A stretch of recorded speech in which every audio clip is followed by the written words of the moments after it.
When you share an idea at work and nobody listens, you probably tell yourself that you just need a better idea. But let's be honest, how many times have you put it out there and then the room doesn't pay any attention to you? 5 minutes later, somebody with more status says the same thing and they're hailed as what everybody's looking for. That is not in your imagination.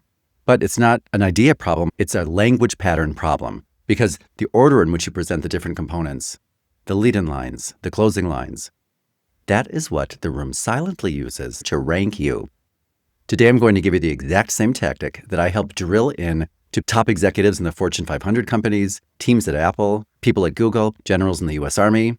If we haven't met, I'm Dan O'Connor, and I've been a tactical communication strategist for more than 20 years now. I help train people so that when they speak, rooms go quiet, ideas get traction, and decisions start moving in their direction. And today I'm going to give you something most people never get access to.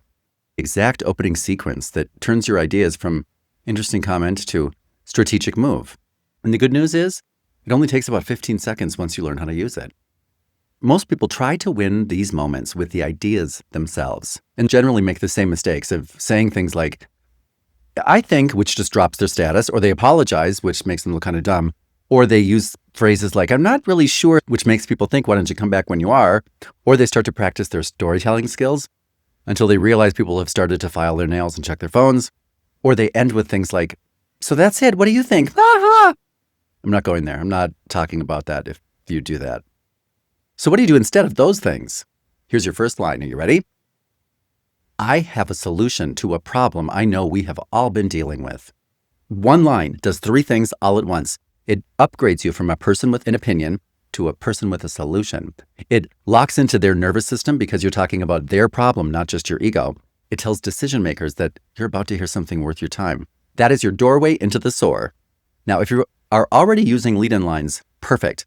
If you are not, that is unfortunate because that is what a good trainer should be training you to use.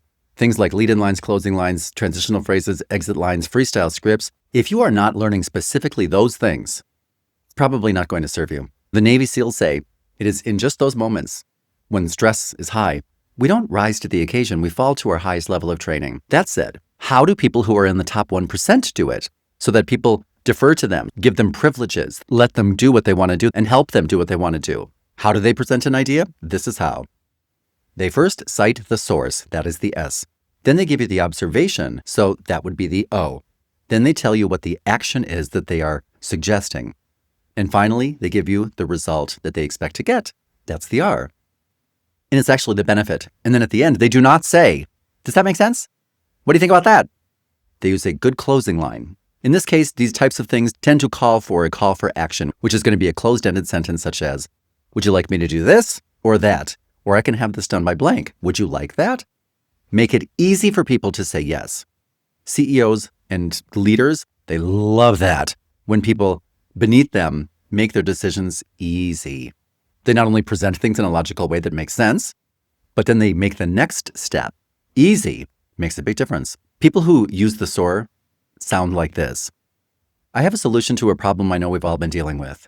According to our most recent customer surveys, the number one reason people drop off before checkout is that they find our interface confusing and cluttered.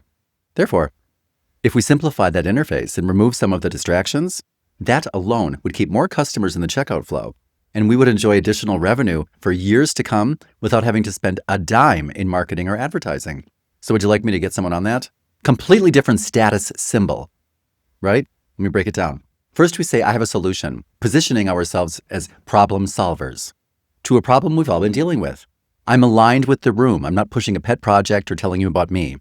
According to our most recent customer surveys, I don't lean on feelings. I'm simply translating the data into the facts that affect us.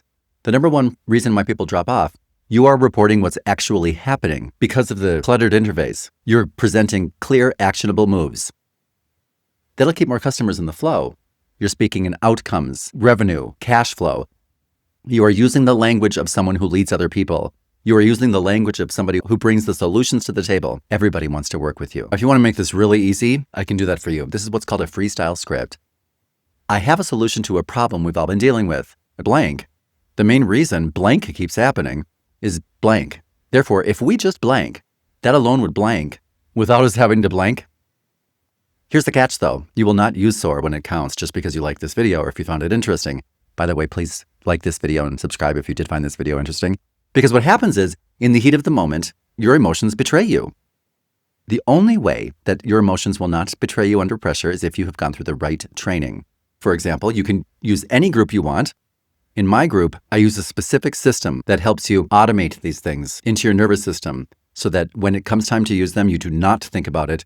Instead, you respond before you have time to think about it, before your fear has time to hijack the conversation. If you are tired of dealing with loudmouths and people who ignore you at work, it's time to use things like this in your everyday verbal patterns. It will change everything. If you wanted to join me in my private group, we've already sold out our first group, but the second group still has some spots left in it as of today. And if it doesn't, you could get into the third group. In those groups, that's where people are going to support you and stick with you until you make it to your communication goal. We are taking people that you probably are friends and neighbors with, and we are turning them into absolute verbal assassins.